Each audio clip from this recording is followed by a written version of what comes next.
والله ما طلعت شمس ولا غربت إلا وأنت في قلبي.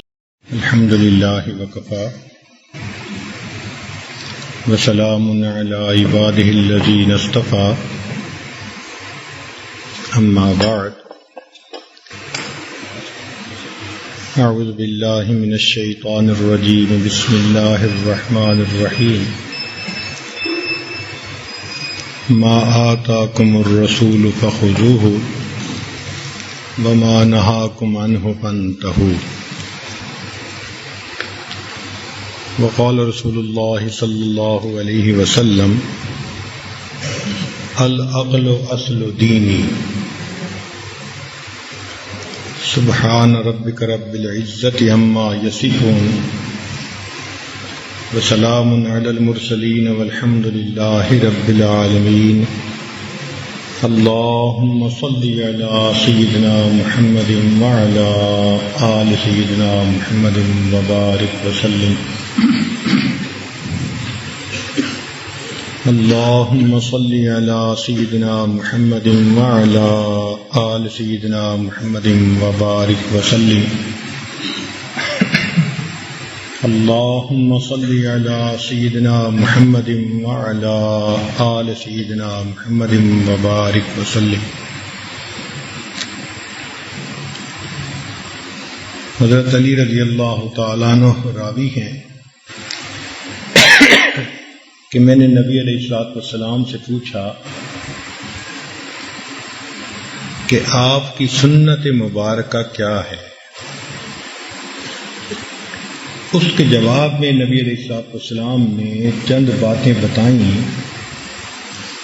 جو بہت عجیب و غریب مضامین پر مشتمل ہیں. ان میں سے ایک بات جمعہ کے بیان میں تفصیل سے بتائی جا چکی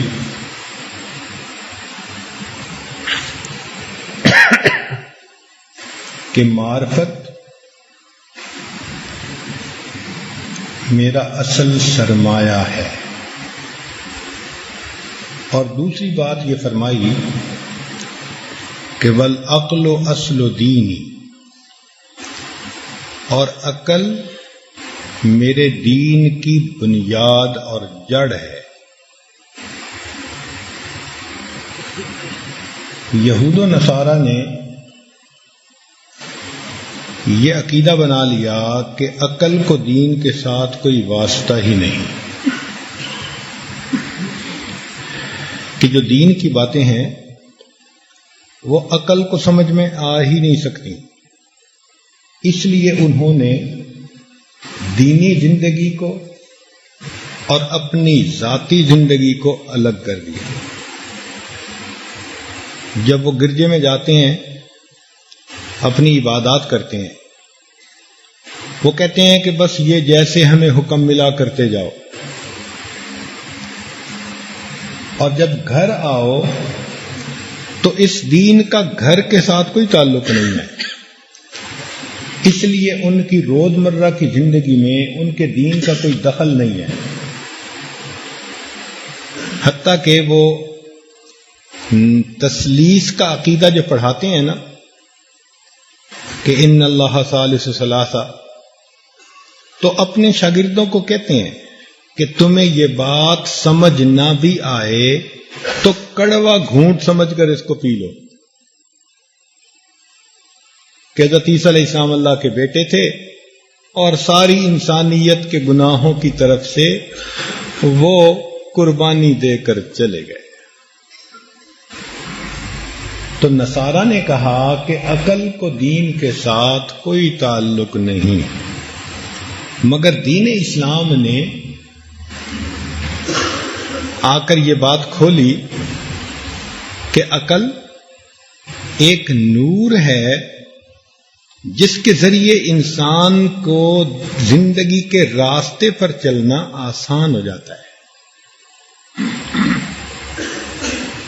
اللہ تعالیٰ نے انسان کو 3 نعمتیں عطا فرمائی ہیں. ایک قلب، یہ جذبات کا مقام ہے، یہ سورس ہے ایموشنز کا، جتنے بھی جذبات ہوتے ہیں ان کا تعلق دل سے ہے. محبت کا جذبہ، نفرت کا جذبہ، بہادری کا جذبہ، بزدلی کا جذبہ، سخاوت کا جذبہ یا کنجوسی کا جذبہ، ان تمام جذبات کا تعلق انسان کے دل کے ساتھ ہے. اور دوسری نعمت دی انسان کو نفس والی. یہ نفس خواہشات کا سرچشمہ ہے. جتنی بھی خواہشات انسان کے اندر ہوتی ہیں وہ نفس سے پیدا ہوتی ہیں. یہ خواہشات اچھی بھی ہو سکتی ہیں، بری بھی. مثلا میں اللہ کا ولی بن جاؤں، یہ اچھی خواہش ہے. ساری دنیا مجھے پہچانے، یہ میں آنے کی وجہ سے ایک بری خواہش ہے. تو خواہشات اچھی یا بری، مگر ان کا تعلق انسان کے نفس کے ساتھ ہے.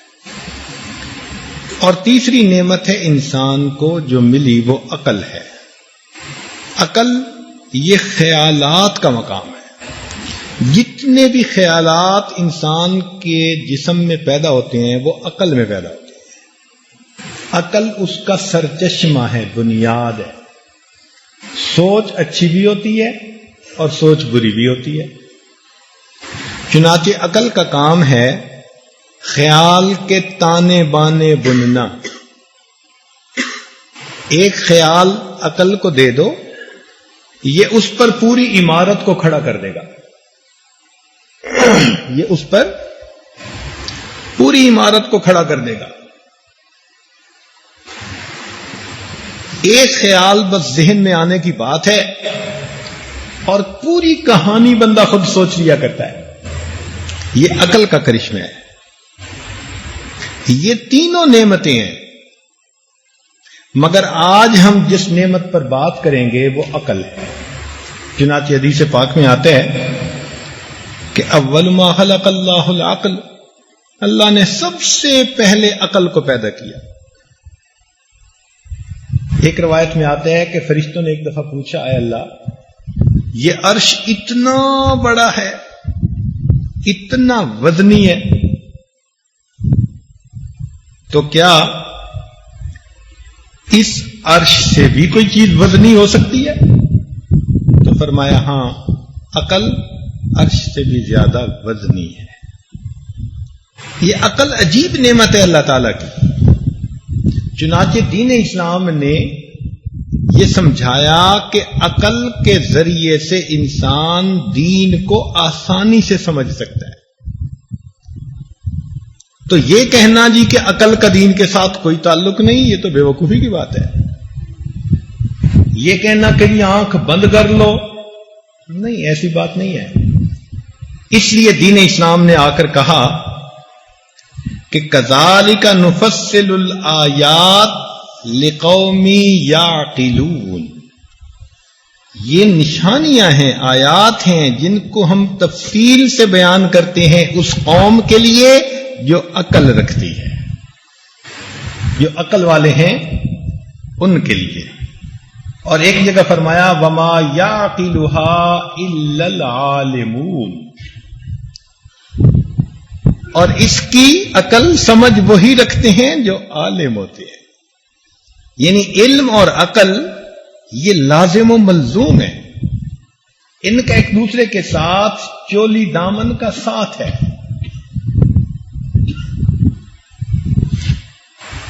اسی لیے ایک جگہ فرمایا وَلَقَدْ تَرَكْنَا مِنْهَا آيَةً بَيِّنَةً لِقَوْمٍ يَعْقِلُونَ.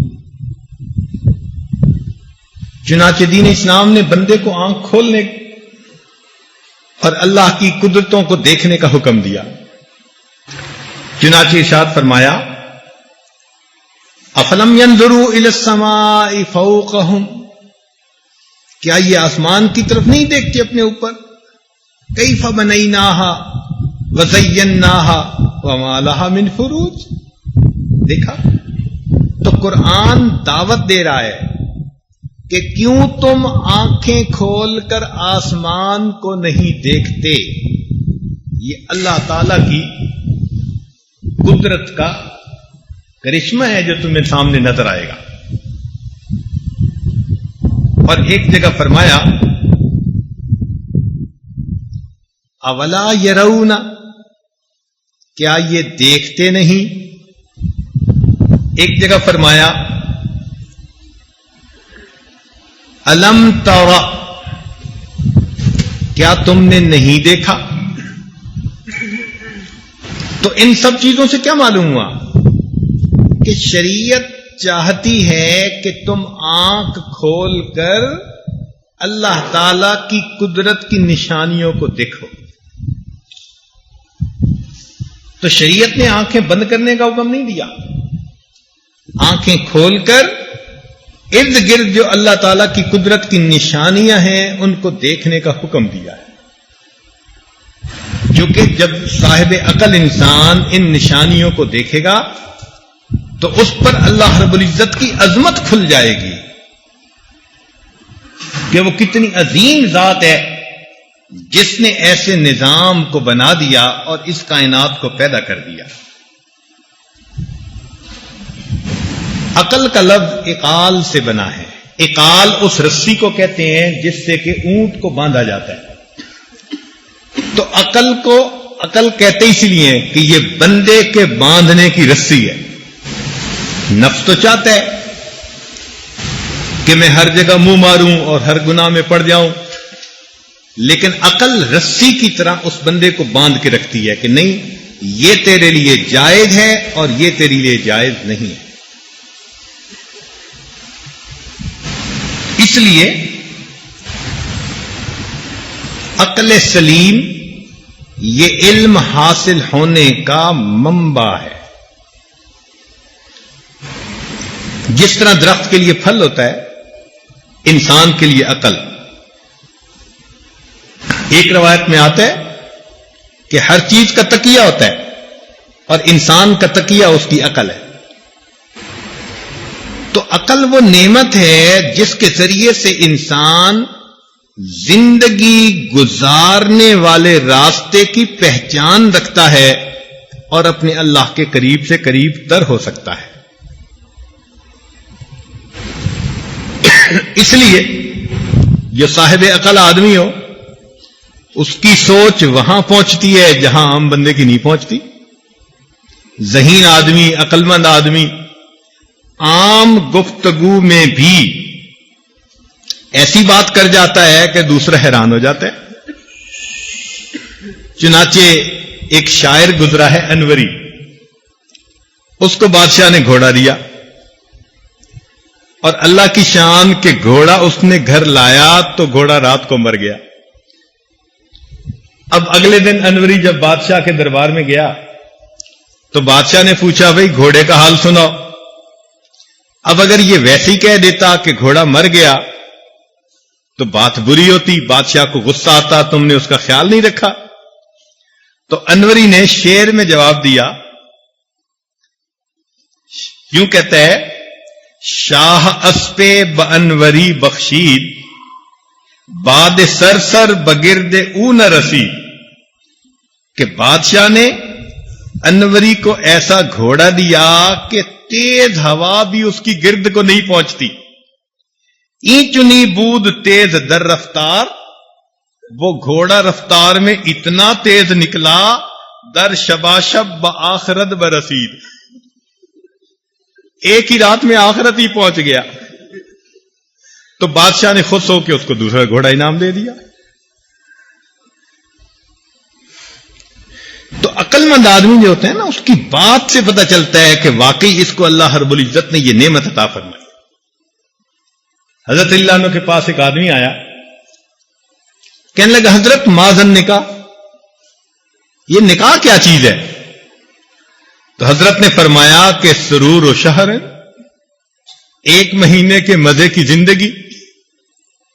اس نے کہا ثم ماذا، پھر کیا؟ فرمایا کہ لزوم مہرن، کہ مہر لازم ہو جاتا ہے. اس نے کہا ثم ماذا، فرمایا غموم و دہرن، ساری عمر کے غم. اس نے کہا ثم ماذا، فرمایا قصور و زہرن، پھر کمر دوری ہو جاتی ہے. اس نے کہا سما ماذا، فرمایا دخول و قبر. تو عقل مند آدمی کی بات سے اندازہ ہوتا ہے کہ کتنی گہرائی ہے اس بندے کی بات میں. اس لیے جو طالب علم عقل مند ہوگا نا، وہ اپنے سبق کو اچھی طرح یاد کرے گا، اس کا سبق اسے بھولے گا نہیں. ایک دفعہ وہ دہرائے گا، تکرار کر لے گا. جیسے النقش کل حجر ہوتا ہے نا، اس طرح اس کے دماغ پر وہ بات نقش ہو جائے گی.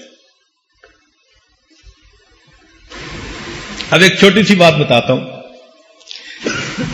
کہ تفسیر ہے جلالین شریف، دو بزرگوں نے اسے لکھا. ایک جلال الدین سیوطی رحمت اللہ علیہ اور ایک جلال الدین محلی رحمت اللہ علیہ. ایک نے بھی 15 پارے لکھے اور دوسرے نے بھی 15 پارے. تو طلباء اکثر بھول جاتے ہیں کہ محلی نے کون سے لکھے اور سیوطی نے کون سے لکھے. اب اس کو یاد رکھنا مشکل کام نظر آتا ہے، بھول ہو جاتی ہے. اس کا ایک آسان سا نقطہ بس بتا دوں کہ سیوطی کی سین اور محلی کی میم. تو سین اور میم میں سے پہلے کون سی ہے؟ سین آتی ہے نا حروف ابجد میں، میم بعد میں آتی ہے. تو معلوم ہوا کہ سیوطی نے الف لام میم سے لے کر 15 پارے لکھے اور محلی نے فاتحہ اور کہف سے لے کر آخر تک لکھ دی. اب یہ دیکھو، یہ اس کو عقل کہتے ہیں کہ ایک نقطہ ایسا نکال لیا کہ اس کے بعد آپ کو پوری زندگی یہ بات بھول نہیں سکتی. چنانچہ حدیث پاک میں آتا ہے کہ نبی علیہ السلام جب معراج پر تشریف لے گئے تو ہر آسمان پر کسی نہ کسی نبی علیہ السلام سے ان کی ملاقات ہوئی. اب 7 آسمان پر کن کن سے ملاقات ہوئی، یہ 7 نام یاد رکھنے بڑے مشکل. جب بھی یاد کریں بھول جاتے ہیں. کیسے یاد کریں؟ اب ایک نقطہ سن لیجئے کہ ان تمام انبیاء کے جو نام ہیں ان کے پہلے حروف کا ایک لفظ بنا دیا، آیاہما. اب ایک لفظ یاد کر لیں، آیاہما. تو پہلے الف سے آدم علیہ السلام، پھر عین سے عیسیٰ علیہ السلام، پھر یا سے یحییٰ علیہ السلام، پھر الف سے ادریس علیہ السلام، پھر ہا سے ہارون علیہ السلام، پھر میم سے موسیٰ علیہ السلام اور آخری الف سے ابراہیم علیہ السلام. اب ایک لفظ سے آپ کو 7 نام ایک مرتبہ یاد ہو گئے. یہ عقل ہوتی ہے. تو اچھے طالب علم کیا ہوتے ہیں کہ وہ بھی جو نکات ہوتے ہیں نا اپنے اسباق کے، ان کے ایسے لفظ بنا لیتے ہیں، اشارے بنا لیتے ہیں کہ پورا کا پورا سبق 1-2 لفظوں میں سمٹ کے آ جاتا ہے. یہ عربی پڑھنے والے طلباء ماشاءاللہ بڑے ذہین ہوتے ہیں. آج کل عام ایک تعصب بن گیا ہے کہ جی عربی پڑھنے والے طلباء تو وہ ہوتے ہیں کہ جو اور کچھ کر نہیں سکتے. ایسی بات نہیں ہے، یہ تعصب بہت پہلے کا ہے. شاہ عبدالعزیز رحمت اللہ علیہ اپنے مدرسے میں تھے، دہلی میں جامعہ امینیہ مدرسہ تھا. تو وہاں پر تھے تو ایک انگریز آ گیا. وہ آ کر حضرت سے کہنے لگا، کیا آپ مدرسے میں بچوں کو پڑھاتے ہیں؟ آپ کے بچے کیا بن کے نکلتے ہیں؟ آپ ان کو انگریزی پڑھائیں، سائنس پڑھائیں، ان کی عقل کھلے گی، ذہن کھلے گا. اور دیکھو ہم اپنے بچے کو انگریزی پڑھاتے ہیں تو میرے بچے کی عقل بہت تیز ہے. تو جب اس نے اپنے بیٹے کی طرف اشارہ کیا نا کہ میرے بیٹے کی عقل بہت تیز ہے، تو حضرت نے اس انگریز کے بیٹے کو بلایا. قریب وضو کرنے کا تالاب تھا. تو حضرت نے اس بچے سے کہا کہ اچھا بھائی بتاؤ کہ اس تالاب کے اندر کتنے پیالے پانی ہیں؟ اب وہ انگریز کا بچہ منہ دیکھنے لگ گیا. وہ کیا بتائے کہ تالاب میں کتنے پیالے پانی. حضرت نے ایک طالب علم کو بلا لیا، ایک طالب علم کو بلا لیا اور اس کو بلا کر کہا کہ بچے بتاؤ اس تالاب میں کتنے پیالے پانی. اس نے کہا حضرت اگر تو پیالہ ہو اتنا بڑا جتنا تالاب، ایک پیالہ پانی، آدھا بڑا ہو تو 2 پیالے پانی. ایک انگریز دہریہ تھا. عام طور پر دہریے بھی ہوتے ہیں اور تھا بھی کانا. تو کسی عالم سے ملا اور بحث کرنے لگ گیا اللہ تعالیٰ کے وجود پر. کہنے لگا جی اللہ تعالیٰ موجود نہیں ہے. وہ عالم کہیں کہ اللہ تعالیٰ موجود ہے، اس نے سب کائنات کو پیدا کیا. تو کہنے لگا نہیں مجھے تو میرے والدین نے پیدا کیا. تو جب انگریز نے کہا نا کہ مجھے تو میرے والدین نے پیدا کیا، تو وہ عالم ہنس پڑے. تو یہ پوچھتے ہیں کہ آپ ہنس کیوں پڑے؟ وہ کہنے لگے اب مجھے بات سمجھ میں آئی کہ میرے اللہ نے تجھے کانا پیدا کیوں کیا. اس نے کہا کیوں کیا؟ کہنے لگا اس لیے کہ ایک آنکھ میں نے بنائی، دوسری آنکھ اپنی ماں باپ سے بنوا لے.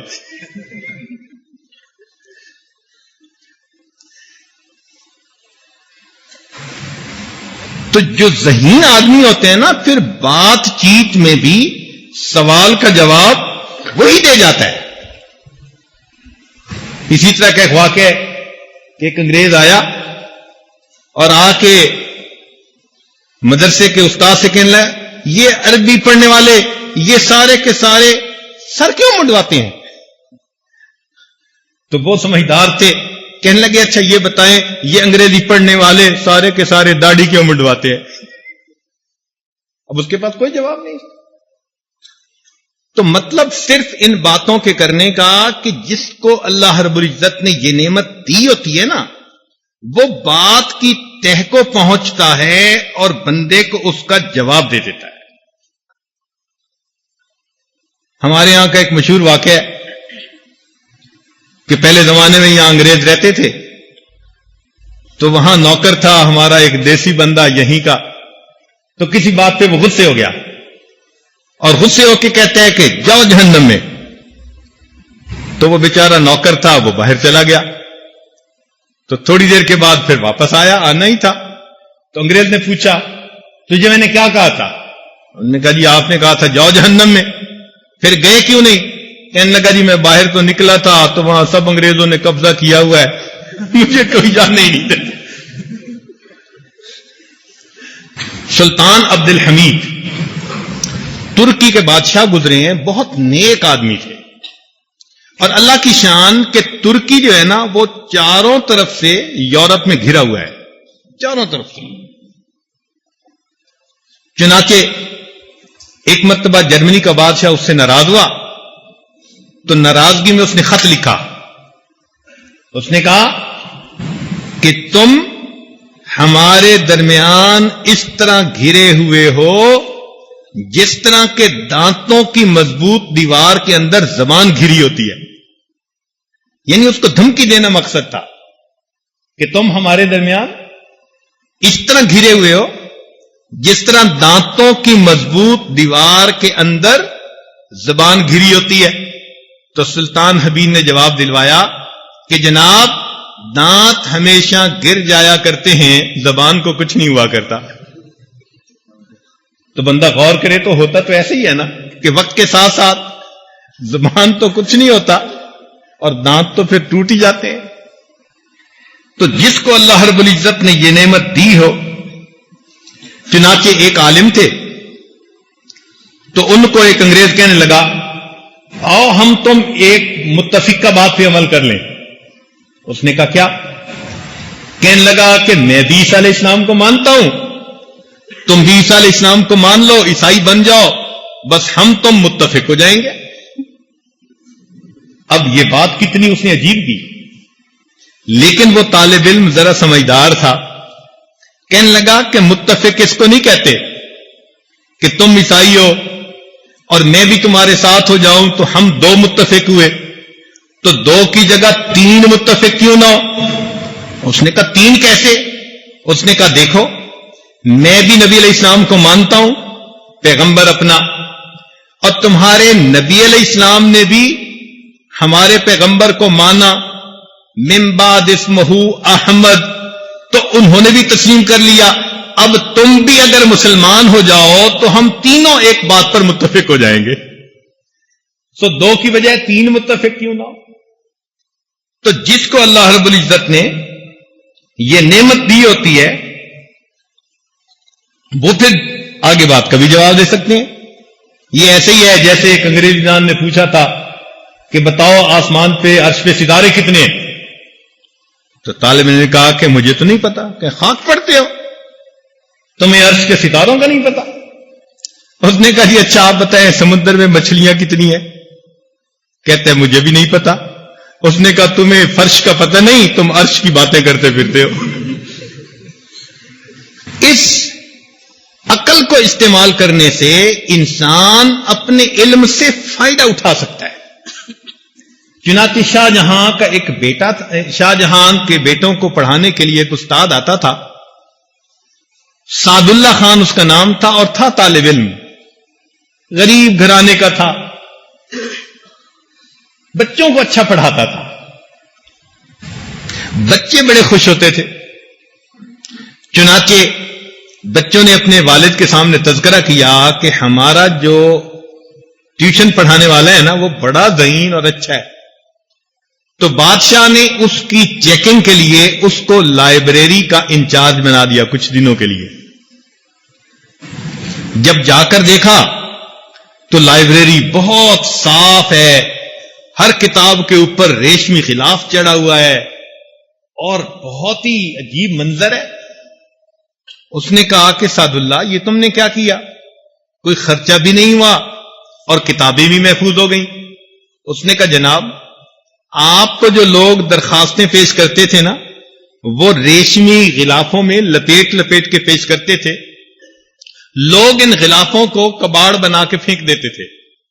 میں نے اتنا کہا کہ یہ مجھے لائبریری کے لیے چاہیے اور میں نے ان کو کتابوں کا غلاف بنا دیا جس سے کہ میری ساری کی ساری لائبریری کی کتابیں محفوظ ہو گئی۔ اس نے کہا یہ تو بڑا سمجھدار ہے، چلو اس کو مرغی کھانے کا انچارج بنا کے دیکھتے ہیں۔ اس نے سعد اللہ خان کو مرغی کھانے کا انچارج بنا دیا۔ کچھ عرصے کے بعد دیکھا تو مرغیاں بہت موٹی تازی اور خرچہ بھی کوئی نہیں۔ بادشاہ بڑا حیران کہ خرچہ بھی کوئی نہیں اور مرغیاں بھی موٹی تازی۔ سعد اللہ خان یہ کیا کیا؟ اس نے کہا بادشاہ سلامت، آپ کے دسترخوان پر اتنے مہمان آتے تھے کہ ان کے بچے ہوئے کھانے کو لوگ نالی میں بہا دیا کرتے تھے۔ میں نے صرف ان کو اتنا کہا کہ دسترخوان کا جو ٹکڑا بچا ہو، جو چیز بچے بس وہ محفوظ کر لی جائے۔ وہ ساری کی ساری خوراک اتنی تھی کہ آپ کے مرغی خانے کی ساری مرغیاں ہی اس پر پلتی رہی۔ بادشاہ پڑھ ہے نا، اچھا اتنا سمجھدار ہے۔ اللہ کی شان کہ اسی دن شاہ جہان کو خط ملا بادشاہ ایران کا۔ بادشاہ ایران نے خط لکھا تھا کہ تم اپنا نام بدلو اس لیے کہ تم شاہ ہند ہو، تم اپنے آپ کو شاہ جہاں کیوں لکھتے ہو؟ شاہ جہاں کا تو مطلب کہ تم ہمارے ملک کے بھی بادشاہ ہو۔ اگر تم نے نام نہ بدلا تو میں تمہارے ملک پہ چڑھائی کر دوں گا۔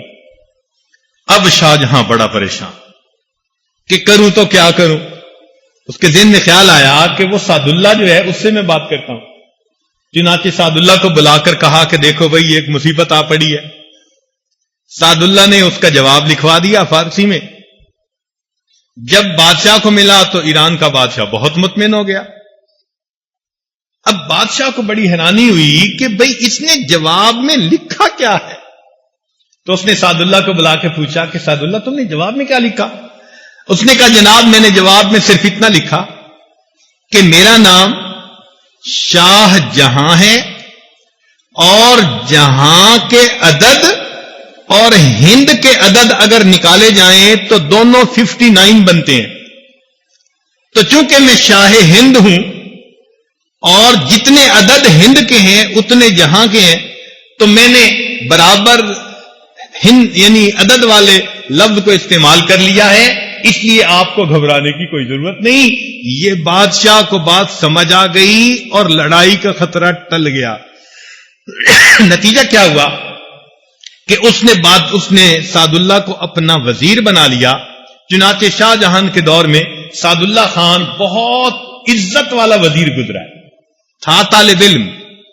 عقل سمجھ نے اس کو ایک چھوٹی سی جگہ سے اٹھا کر اتنی بڑی کرسی کے اوپر بٹھا دیا. تو آج آپ لوگ بھی اگر اسی طرح اپنی سمجھ سے کام لیں تو اللہ رب العزت آپ کو بھی زندگی میں بلندیاں عطا فرما سکتا ہے. اس لیے جو سمجھدار آدمی ہوتے ہیں نا، وہ بات کو بہت جلدی ادھر سے ادھر کر لیتا ہے. ایک مرتبہ عطا اللہ شاہ صاحب بخاری رحمۃ اللہ نا مجمع میں تقریر کر رہے تھے. اب مسلمان بھی تھے اور ہندو بھی تھے. تو انہوں نے ایک معمولی سا سوال، کوئی 2-4 کی ضرب تھی، تو ان کا خیال تھا کہ بلا لیں گے. انہوں نے ایک مسلمان کو کر کے پوچھا کہ تم جواب دو. وہ جواب نہ دے سکا. اور ہندو سے پوچھا تو ہندو نے جواب دے دیا.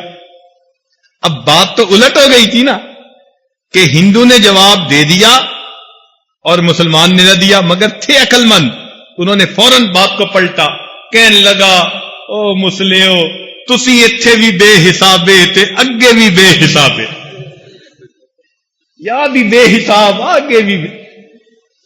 اب دیکھیں کیا کیا انہوں نے، اصل میں انہوں نے اپنی عقل کا استعمال کیا. تو میں یہ چھوٹی چھوٹی مثالیں طلباء کو اس لیے دے رہا ہوں کہ یہ سمجھیں کہ جو سمجھدار بندہ ہوتا ہے اس کی عقل اس کو زندگی کے ہر قدم پر کام آتی ہے، ہر قدم پر کام آتی ہے. اس لیے یہ نعمت اللہ رب العزت جس کو عطا فرما دے وہ اللہ تعالی کا شکر ادا کرے. چنانچہ کہتے ہیں کہ ایک مسلمان عالم تھے مگر نابینا تھے. تو انگریز ان سے سوال پوچھنے آیا. انہوں نے کہا کہ بھئی اس میں بھی حکمت ہے، اس میں بھی حکمت ہے، اس میں بھی حکمت ہے. تو اب اس کو بڑا غصہ آیا انگریز کو. اس نے کہا اچھا یہ بتاؤ تم جو اندھے ہو تو تمہارے اندھے پیدا ہونے میں کیا حکمت ہے؟ تو وہ کہنے لگے کہ میرے اندھے پیدا ہونے میں یہ حکمت ہے کہ تیرے جیسے بندے کی شکل نہ دیکھ سکوں. اس کو کیا کہتے ہیں؟ اس کو کہتے ہیں انسان کی سمجھ، انسان کی عقل. اب ذرا بات سنیے توجہ سے. یہ تو تھوڑا طلباء کو ذہن کھولنے کے لیے، متوجہ کرنے کے لیے تھا نا. اب سمجھیے کہ انسان کو اللہ تعالیٰ نے حواس دیے ہیں. ان حواس سے وہ کائنات کی حقیقتوں کو ڈھونڈتا ہے. جیسے انسان کا دیکھنا، انسان کا سونگنا، سننا، چھونا، یہ تمام حواس خمسہ کہلاتے ہیں. ان حواس خمسہ کے ذریعے سے انسان ظاہری کائنات کی حقیقتوں کو سمجھتا ہے، مگر ایک حد ہے اس کی. جہاں ان حواس کی حد ختم ہو جاتی ہے وہاں سے انسان کے عقل کی ابتدا شروع ہو جاتی ہے. تو حواس جن چیزوں کی حقیقتوں کو پہچان سکتے ہیں اور وہاں ان کی حد مکمل ہو جاتی ہے، اس سے اوپر اب عقل کی حد پرواز شروع ہوتی ہے. انسان اپنی عقل کے ذریعے سے ان حقیقتوں کو پا لیتا ہے جو ظاہری حواس کے ذریعے سے نہیں پا سکتا. مثال کے طور پر ایک سائنسدان گزرا ہے، آئنسٹائن اس کا نام تھا. سائنس کی دنیا میں اس سائنسدان کی لوگ اس طرح عزت کرتے ہیں جس طرح کے دین کی دنیا میں لوگ پیغمبر علیہ السلام کی عزت کرتے ہیں. یہ اتنا بڑا سائنسدان گزرا اور اس نے ایک نیا نظریہ پیش کر دیا. اس کو کہتے ہیں تھیوری آف ریلیٹیوٹی. اس تھیوری آف ریلیٹیوٹی میں اس نے عجیب و غریب باتیں ثابت کی. مثلا اس نے ثابت کر دیا کہ جی ٹائم ڈائلیٹ ہو جاتا ہے، لینتھ کنٹریکٹ ہو جاتی ہے، اسپیڈ انکریز ہو جاتی ہے. اس نے یہ بھی ثابت کیا کہ ایک حال ہے، ایک ماضی ہے، ایک مستقبل ہے۔ اب اس نے ایک فارمولہ ایجاد کیا اور وہ فارمولہ آج پوری دنیا کی سائنسی ریسرچ کی بنیاد بنا ہوا ہے۔ اب یہ اس نے تھیوری آف ریلیٹیوٹی کیسے پیش کی؟ جو سائنس پڑھتے ہیں نا بچے، F S C, B S C, وہ اس کو پڑھتے ہیں۔ اس کی ابتدا اس نے کی کہ فرض کیجئے ایک فریم آف ریفرنس تھا۔ اب دیکھو کہ یہاں نہ نظر کی ضرورت، نہ سونگنے کی ضرورت، نہ سننے کی ضرورت، سوچ ہے کہ ایک فریم آف ریفرنس اے ہے اور دوسرا فریم آف ریفرنس بی ہے۔ سوچ سے کام شروع ہوا اور سوچتے سوچتے وہ ایک فارمولے تک پہنچ گیا، اور اس فارمولے کے ذریعے آج دنیا کے اندر پتہ نہیں کیا کیا بجلیاں بنائی جا رہی ہیں اور دنیا میں دریافتیں کی جا رہی ہیں۔ تو یہ جو سوچ تھی، اس نے ایک حقیقت کو ڈھونڈ نکالا۔ اس میں عقل کا ہی دخل ہے اور کسی چیز کا دخل نہیں۔ تو آپ یہ سمجھیے کہ یہ جو حواس خمسہ ہیں، ان کا بھی ایک دائرہ کار ہے، جہاں ختم ہو جاتا ہے اس سے آگے عقل کا دائرہ کار شروع ہو جاتا ہے۔ مگر عقل کا بھی ایک حد ہے، ایک مقام ہے۔ مثال کے طور پر میں آپ لوگوں سے اگر ایک سوال پوچھوں کہ آپ اپنے ذہن میں مجھے سوچ کر بتائیں کہ کائنات کی انتہا کہاں ہے، تو آپ اگر سوچیں گے نا کہ اتنا بڑا آسمان، تو آپ کی سوچ میں جائے گا اس سے آگے بھی کوئی خلا ہوگا۔ آپ کے دماغ کے اندر کائنات کی حد نہیں آ سکتی۔ جب دماغ اتنا چھوٹا کہ کائنات کی حدیں دماغ میں نہیں آ سکتی، تو کائنات بنانے والے کی ذات اس دماغ میں کیسے آ جائے؟ تو بات سمجھ آ گئی؟ دماغ کی بھی ایک حد ہے۔ چنانچہ یہ دماغ اگر تو صحیح سوچے تو پھر اللہ رب العزت کی حقیقتوں کو یہ ڈھونڈ نکالتا ہے، اور کبھی کبھی یہ دھوکہ بھی دے جاتا ہے۔ جیسے بندے کی نظر نہیں دھوکہ دے دیتی۔ آپ گاڑی چلا رہے ہو نا، تو گرمی کے موسم میں آپ کو سڑک کے اوپر پانی نظر آئے گا، اس کو سراب کہتے ہیں، انگلش میں اس کو الوژن کہتے ہیں۔ تو آنکھ کو دھوکہ لگتا ہے، نظر دیکھتی ہے، حقیقت ایسے نہیں ہوتی، یہ الوژن ہے۔ تو نظر بھی دھوکہ دے جاتی ہے۔ اسی طرح انسان کی عقل بھی اس کو دھوکہ دے جاتی ہے، خاص طور پر جب عقل پر شہوت کے اور غضب کے پردے پڑ جاتے ہیں، پھر عقل دھوکہ دیتی ہے۔ عقل کے لیے دو پردے ہیں، دھیان رکھنا طلباء، عزیز طلباء، عقل کے دو پردے ہیں جو عقل کو ڈھانپ دیتے ہیں، بالکل ختم کر کے رکھ دیتے ہیں۔ کون کون سی؟ ایک شہوت اور ایک غضب، غصہ۔ غصہ آتا ہے، عقل پہ پردہ پڑ گیا، شہوت غالب آئی، عقل پہ پردہ پڑ گیا۔ یہ دو عقل کے پردے ہیں، یہ عقل کو بالکل ڈھانپ کے رکھ دیتے ہیں۔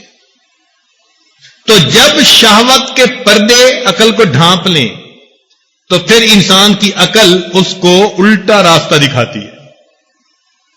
چنانچہ آج جنہوں نے عقل کو امام بنایا ہوا ہے، کتنی باتوں میں وہ الٹے راستے پہ چل رہے ہیں۔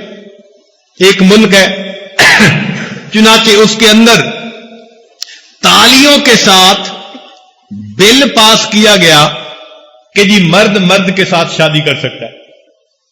اب خلاف فطرت ایک عمل ہے نا، لیکن ان کی عقل نے ان کو اتنا دھوکہ دیا کہ انہوں نے یہ قانون خوش ہو کے پاس کیا۔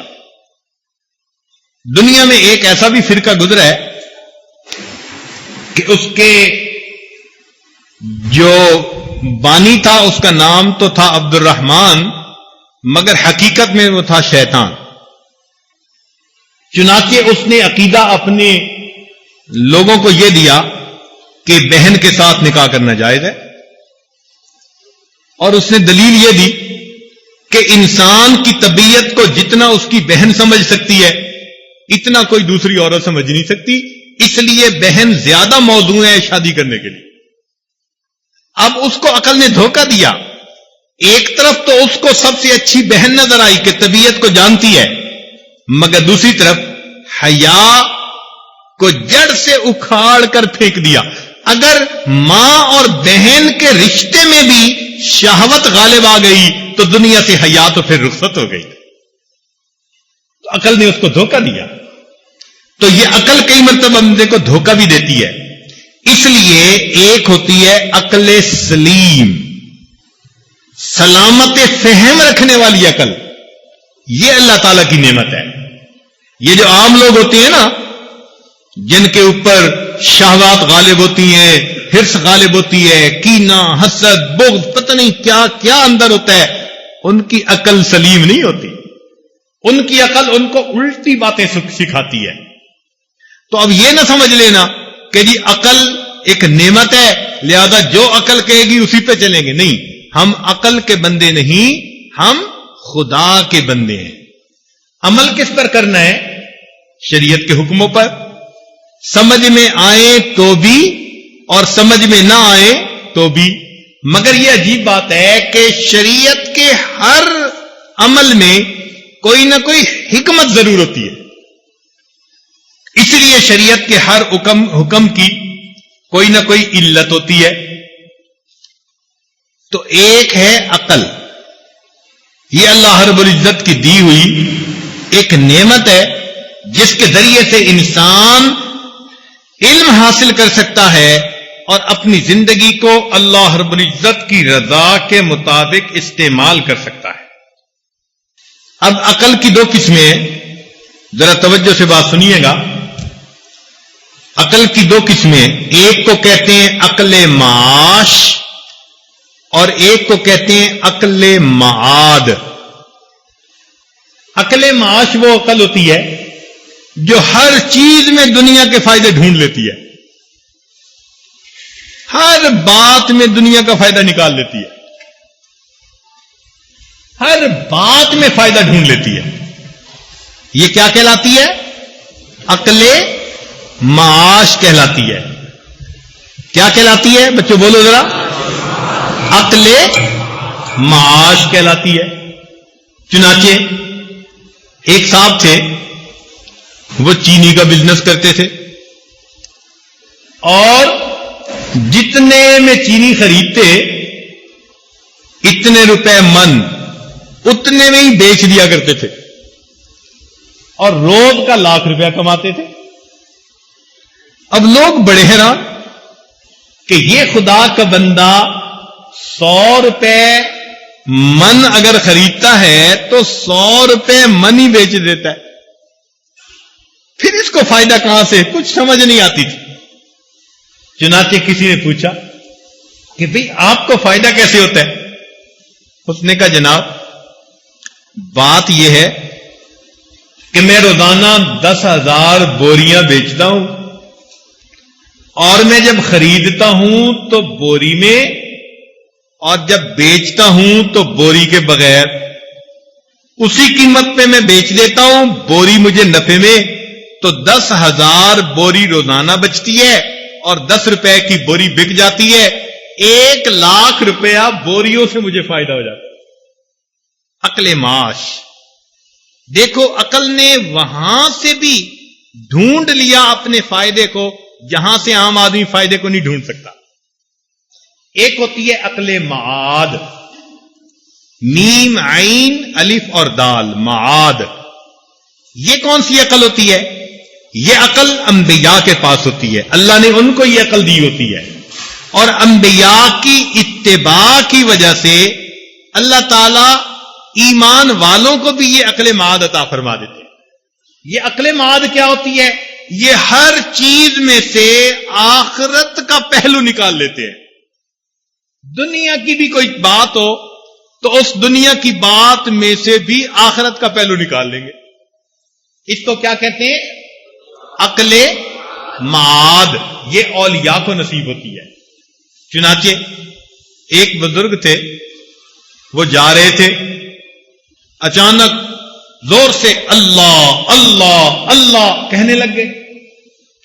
جب ان کی طبیعت کچھ سنبھلی تو کسی نے پوچھا کہ حضرت کیا ہوا؟ فرمایا دیکھو یہ پھل بیچنے والا کیا کہتا ہے. ان کا حضرت یہ سنگترے بیچنے والا ہے اور سنگترے بیچنے کی صدا لگا رہا ہے.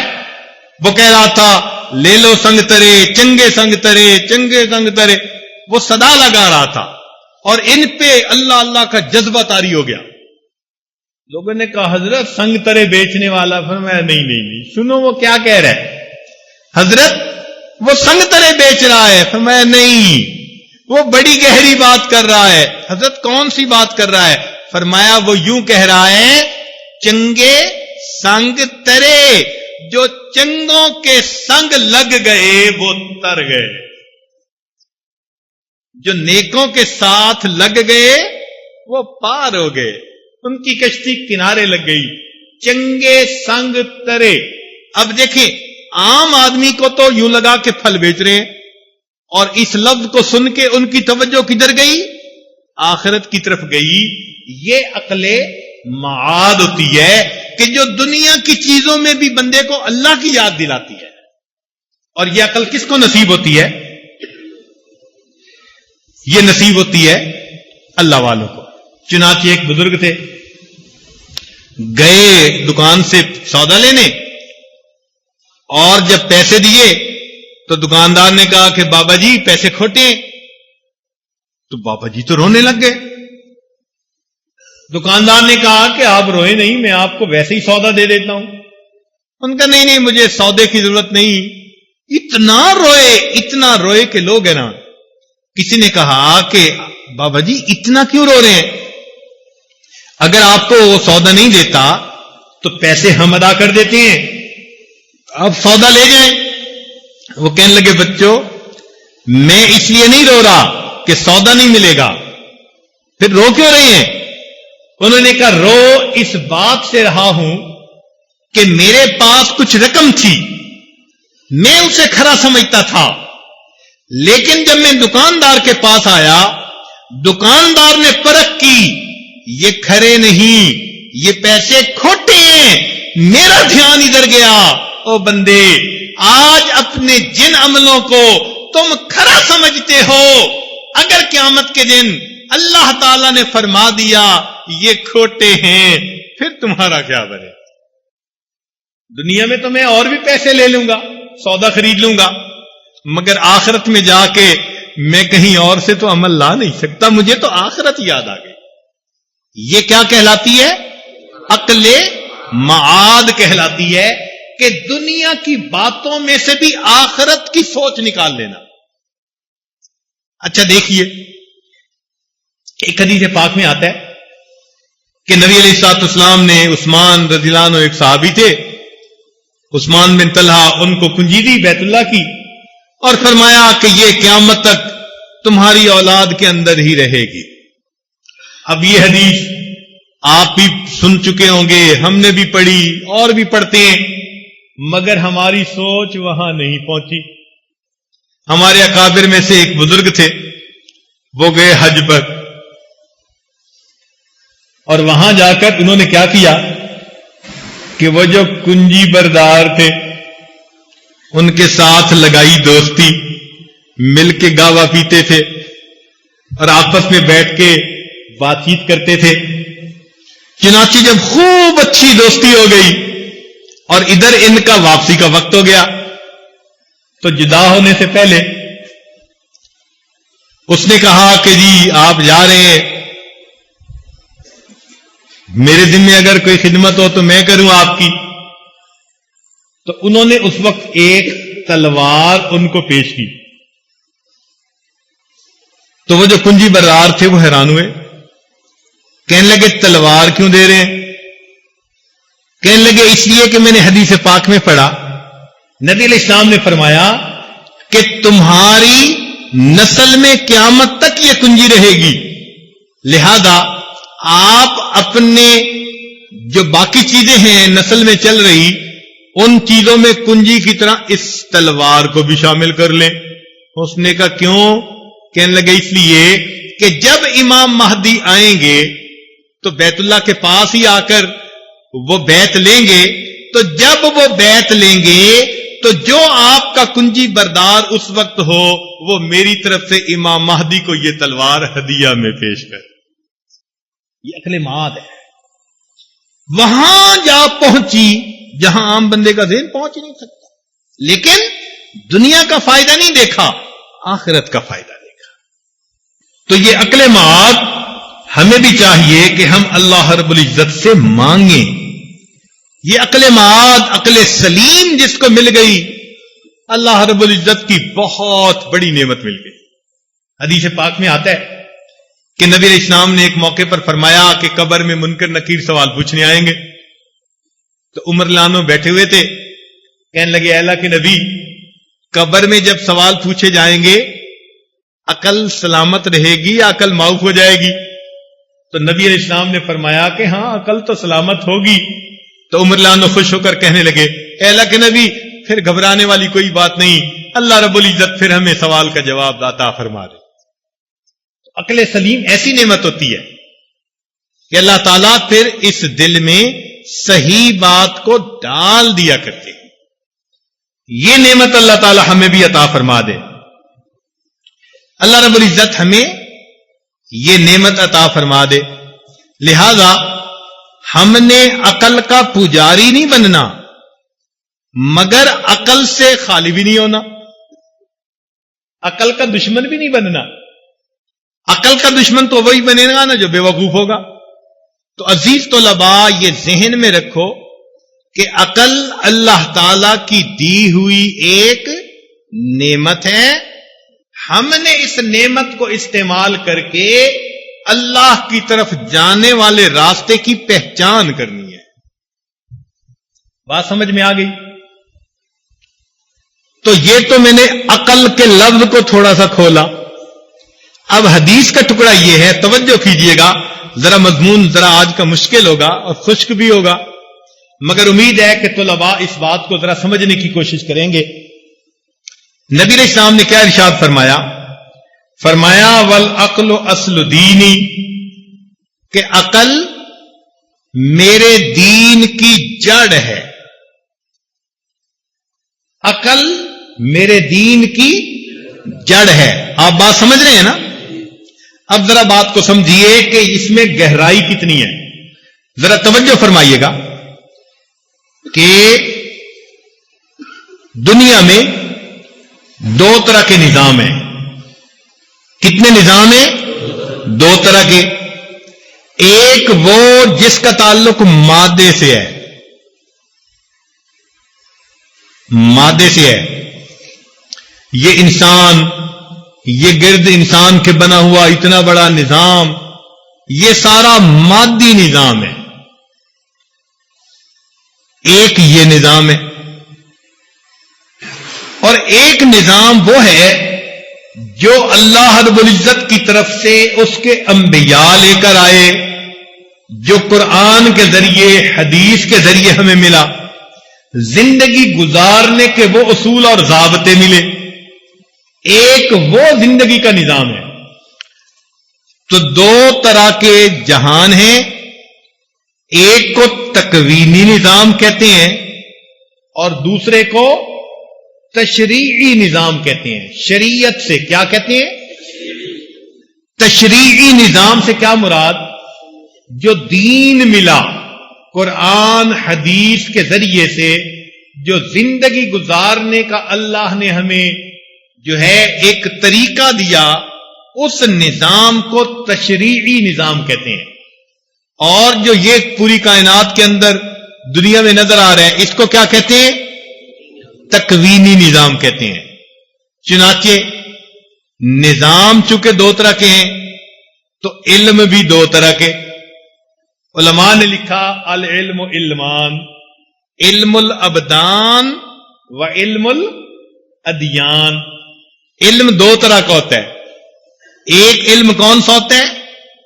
علم ابدان بدن کا علم، یہ بھی بدن ہے، یہ دیوار، یہ مسجد، یہ بھی بدن ہے، گو کے مٹی گارے کا بنا ہے، یہ زمین بھی بدن ہے، یہ اوپر جتنا نظام نظر آ رہا ہے یہ سب بدن ہے.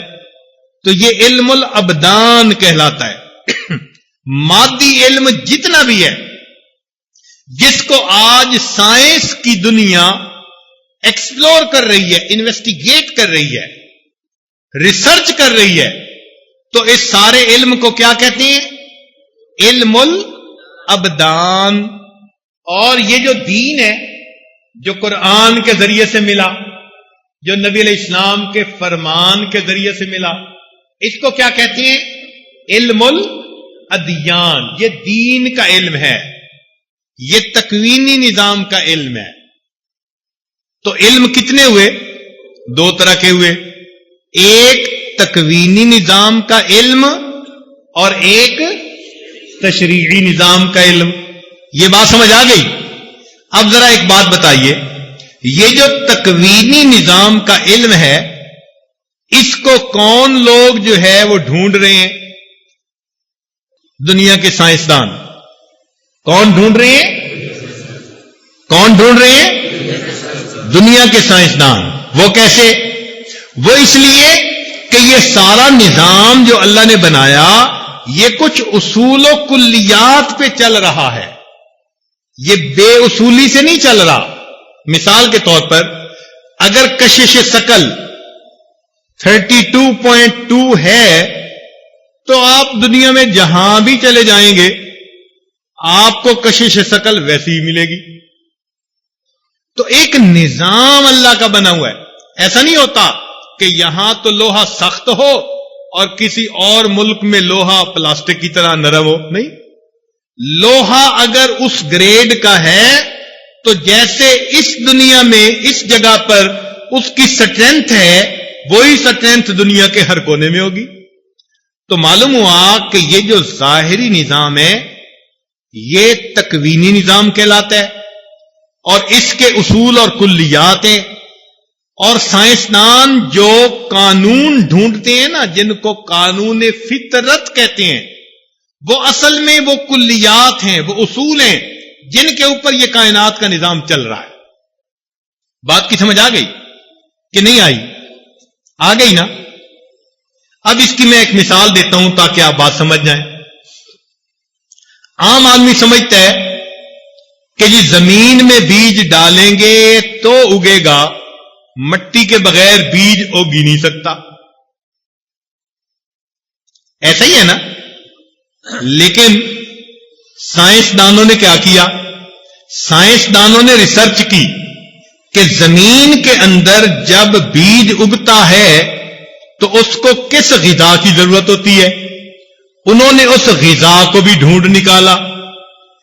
جب ان کو پوری طرح پتہ چل گیا کہ اس کو اتنا درجہ حرارت چاہیے، اتنی نمی چاہیے، اتنا فلاں خوراک فلاں خوراک فلاں خوراک چاہیے، تو انہوں نے کیا کیا کہ اس خوراک کو پانی میں ڈال دیا اور بیج کو پانی میں رکھ دیا اور اس نے پانی میں اگنا شروع کر دیا. چنانچہ دنیا میں نے ایسی جگہ بھی فصل ہوتے دیکھی کہ جہاں پودے کی جڑیں نظر آتی ہیں، پودے کی جڑیں نظر آتی ہیں، پودے کو باندھا ہوا ہے لکڑی کے ساتھ اور اس کی جڑوں کے قریب سے پانی گزر رہا ہے اور پتھر پڑے ہوئے ہیں اور پتھروں کی نمی سے اور اس پانی کے اندر جو نیوٹریشن ہے وہ پودا لے رہا ہے اور پودا بہت بہترین فصل دے رہا ہے. اب ہم حیران ہو گئے، یا اللہ ہم سنتے تھے کہ زمین سے فصل نکل سکتی ہے، زمین کے علاوہ نہیں نکلتی، اور وہاں انہوں نے پتھر رکھے ہوئے تھے. ایک اور جگہ گئے، وہاں پلاسٹک کے لفافے میں لکڑی کا برادہ ڈالا اور برادے کے اندر پانی کے ساتھ اس کی خوراک ڈال دی اور لکڑی کے برادے کے اندر پودا اگ رہا تھا. واہ جی واہ. یہ کیا وجہ ہے بھائی؟ کیوں وہاں اگ رہا ہے؟ اس لیے کہ سائنسدانوں نے اللہ کے بنائے ہوئے اس نظام کو سمجھا اور اصول اور کلیات قوانین کو سمجھ کر ان قوانین کو دوسری جگہ جب انہوں نے لاگو کیا تو وہی نتائج ان کو بھی نظر آ گئے. تو سائنسدان کیا کرتے ہیں؟ سائنسدان یہ کرتے ہیں کہ دنیا کے اندر جو لا ہیں، لا کہتے ہیں قانون فطرت کو، جو قوانین فطرت عمل کر رہے ہیں ان کو ڈھونڈ نکالتے ہیں اور پھر ان کو استعمال کر کے آگے فائدے حاصل کرنا شروع کر دیتے ہیں. چنانچہ ہم ایک جگہ گئے، وہاں ہوا میں پودے اگے ہوئے تھے. اب ہوا میں پودے کیسے اگے کہ ایک بڑا سارا پائپ تھا اور پائپ کے اندر ہوا جاتی تھی اور ہوا کے ساتھ پانی اور نمکیات وہ جاتے تھے اور آگے جڑیں نظر آ رہی تھی، جڑوں کو ہوا لگتی تھی اور ان جڑوں کی وجہ سے اوپر جو ہے پودا اگایا اور اس کے اوپر پھل لگے ہوئے. تو سائنسدانوں نے کیا کیا؟ اللہ کے بنائے ہوئے نظام کو سمجھا، جو قوانین تھے جب ان کو سمجھ لیا تو ان کو پھر انہوں نے استعمال کر کے اور نئے نئے فائدے اپنی مرضی کے مطابق ڈھونڈ لیے. اب کوئی بندہ کہ جی ہم نے نئی چیز جو ہے نا ڈھونڈ نکالی، نہیں بھائی، اصول تو فطرت کا ہی ہے نا، اور وہ کس نے بنایا؟ اللہ نے بنایا. ہاں اس اصول سے ہٹ کے اگر کر دو تو ہم جانے. مثال کے طور پہ اللہ تعالی نے پانی کے ذریعے سے فصل کو پیدا کر دیا. قرآن مجید میں بھی فرما دیا وَجَعَلْنَا مِنَ الْمَاءِ كُلَّ شَيْءٍ حَيٍّ، ہم نے ہر چیز کو پانی سے زندگی بخشی. تم پانی کے بغیر کسی چیز کو زندہ کر کے دکھاؤ، کاشت کر کے دکھاؤ، پھر بات بنے گی نا. تو سائنسدان کیا کرتے ہیں؟ میری بات آپ سمجھ رہے ہیں؟ کیا کرتے ہیں کہ نظام کائنات کے اندر جو قوانین قدرت، قوانین فطرت لاگو ہیں، یہ ان کو سمجھنے کی کوشش کرتے ہیں. اس کو ریسرچ کہتے ہیں، سائنسی ریسرچ کہتے ہیں. اور جب وہ اس کو سمجھ لیتے ہیں تو پھر اس کے مطابق وہ اور اپنی مرضی سے نئی نئی کھیتیاں نئے نئے طریقوں سے اگا لیتے ہیں. مگر اصول کون سا کام کر رہا ہوتا ہے؟ وہی قانون فطرت پیچھے کام کر رہا ہوتا ہے. یہ بات سمجھ گئے کہ نہیں سمجھے؟ اس علم کو کیا کہیں گے؟ علم اس نظام کو کیا کہیں گے؟ تکوینی نظام. تو تکوینی نظام کا ایک علم ہے اور علم کا نام کیا ہے؟ علم الابدان. اس کے بالمقابل ایک شریعت کا نظام ہے، تو اس کو کیا کہتے ہیں؟ تشریعی نظام. اور اس تشریعی نظام کا ایک علم ہے، اس کو کیا کہتے ہیں؟ علم الادیان کہتے ہیں. علم الادیان کہتے ہیں. اب ذرا ایک اور مشکل بات سمجھنے کی کوشش فرمائیں کہ جیسے یہ تکوینی نظام اصولوں کے مطابق چل رہا ہے، اس میں اصول ہیں، کلیات ہیں، اسی طرح تشریعی نظام کے اندر بھی اصول و کلیات ہیں. تشریعی نظام کے اندر کیا ہے؟ اصول و کلیات ہیں. جو فقہا ہوتی ہیں نا، جن کو مجتہد کہتے ہیں، یہ مجتہدین وہ ہستیاں ہوتی ہیں جو اللہ کے اس دین کے علم میں غوطہ زن ہو کر اس میں سے اصول و کلیات کو نکالتے ہیں اور ان کو یکجا کر دیتے ہیں، اور ان کو مجتہد فی الشرع کہا جاتا ہے. کیا کہا جاتا ہے؟ چنانچہ امام اعظم ابو حنیفہ رحمۃ اللہ علیہ کا یہی رتبہ اور درجہ ہے. انہوں نے اپنی طرف سے کچھ نہیں کیا. کیا کیا کہ شریعت کا علم تھا، قرآن کی شکل میں، نبی علیہ السلام کے فرمان کی شکل میں. انہوں نے اس نظام کے اندر غوطہ زن ہو کر یہاں کے جو قوانین تھے ان کو نکالا اور ان اصول و کلیات کو انہوں نے اکٹھا کر دیا اور اس اصول و کلیات کو مذہب کہہ دیا گیا. چنانچہ ظاہری دنیا میں سائنسدان نے جو کام کیا کہ قوانین فطرت کو ڈھونڈ نکالا، وہی کام دین میں کس نے کیا؟ کس نے کیا؟ کس نے کیا؟ مجتہد نے کیا۔ کس نے کیا؟ مجتہد نے۔ یہ جو سائنسدان تھا یہ موجد کہلایا کہ اس نے نئی چیز ایجاد کر دی، اور یہ جو سائنسدان تھا دین کا، اس نے کیا کیا؟ اس نے اصول و کلیات کو نکالا، تو اس کو مجتہد کہا گیا۔ اس کو کیا کہا گیا؟ مجتہد کہا گیا۔ اچھا، جیسے اس سائنسدان کو پتہ چل گیا کہ یہ کلیہ ہے، اب اس کلیہ کو استعمال کر کے اس نے جزیات نکالنی شروع کر دی۔ بات کی سمجھ آ گئی نا؟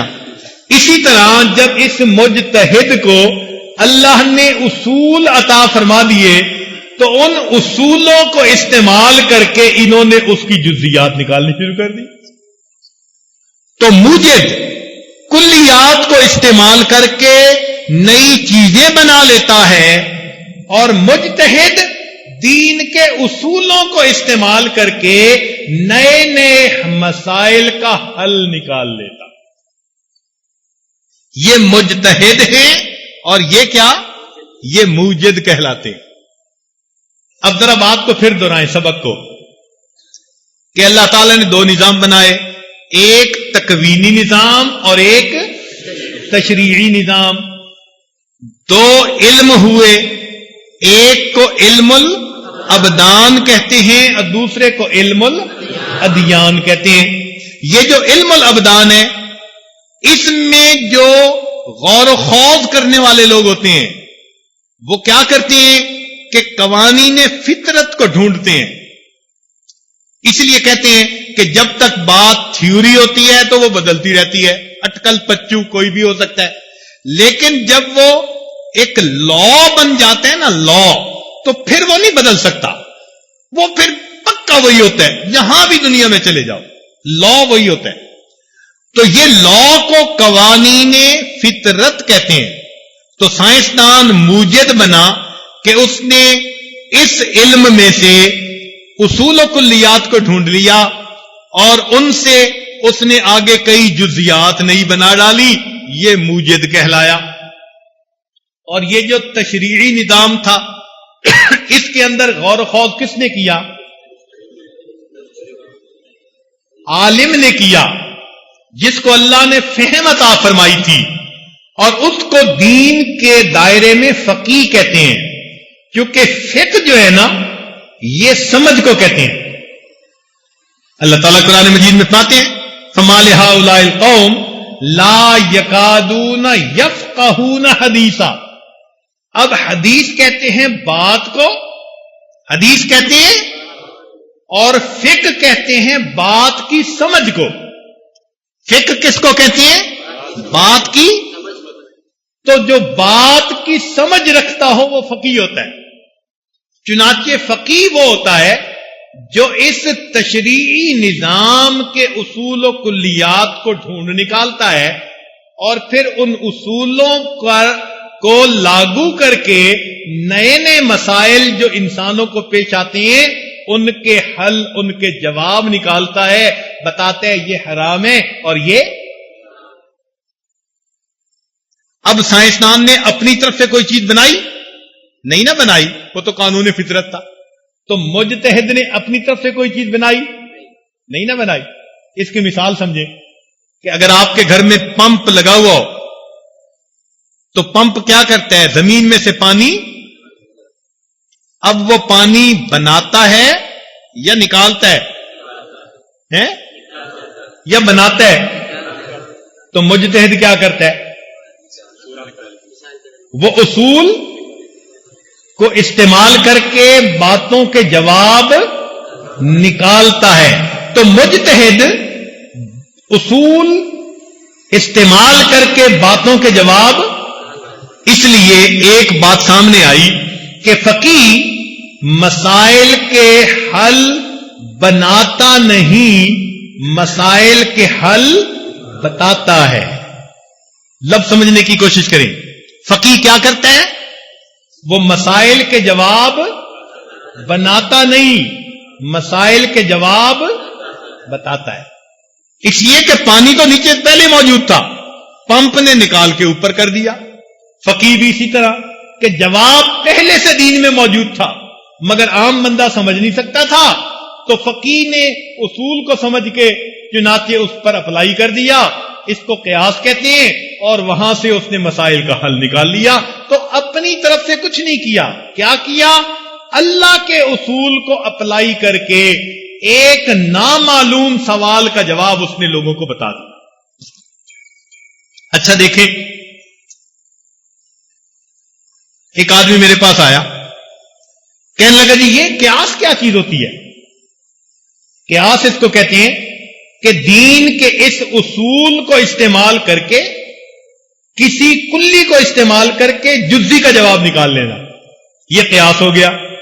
یا دن جو چیزوں میں علت حکم ایک جیسا ہو تو جو حکم اس کا وہی اس پر بھی اپلائی کر دینا، اس کو قیاس کہتے ہیں.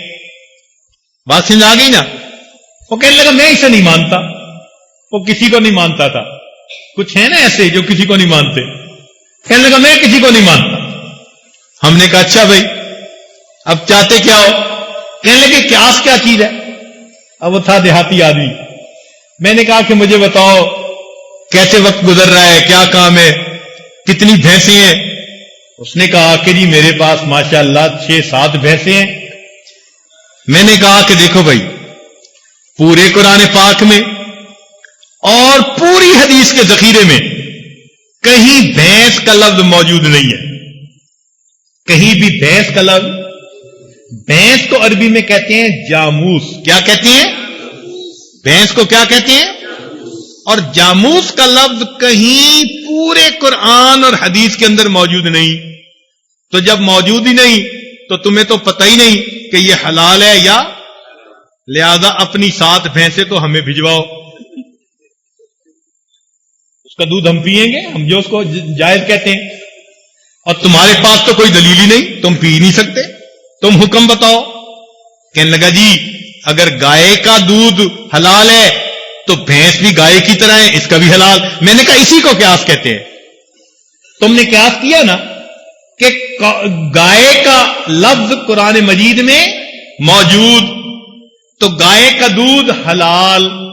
چونکہ بھینس اور گائے مشابہت رکھتی ہیں، لہذا اس علت حکم کی وجہ سے جیسے گائے کا حکم، گائے کا دودھ انسان کے لیے حلال، ویسے ہی بھینس کا دودھ بھی حلال ہو گیا.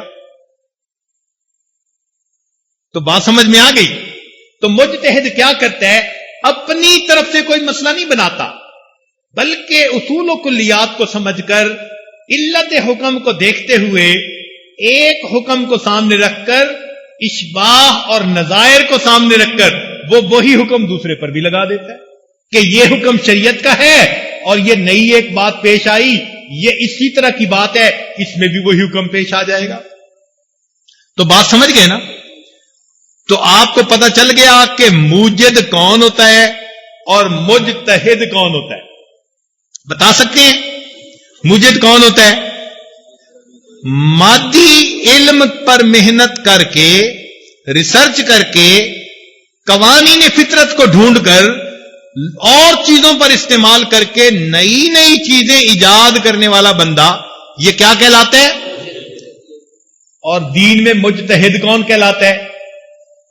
کہ تشریعی نظام کا جو علم ہے، اس کی اصول و کلیات کو سمجھ کر پھر ان کو اپلائی کر کے نئی نئے مسائل کا جواب نکال لینا، یہ کام کس کا ہے؟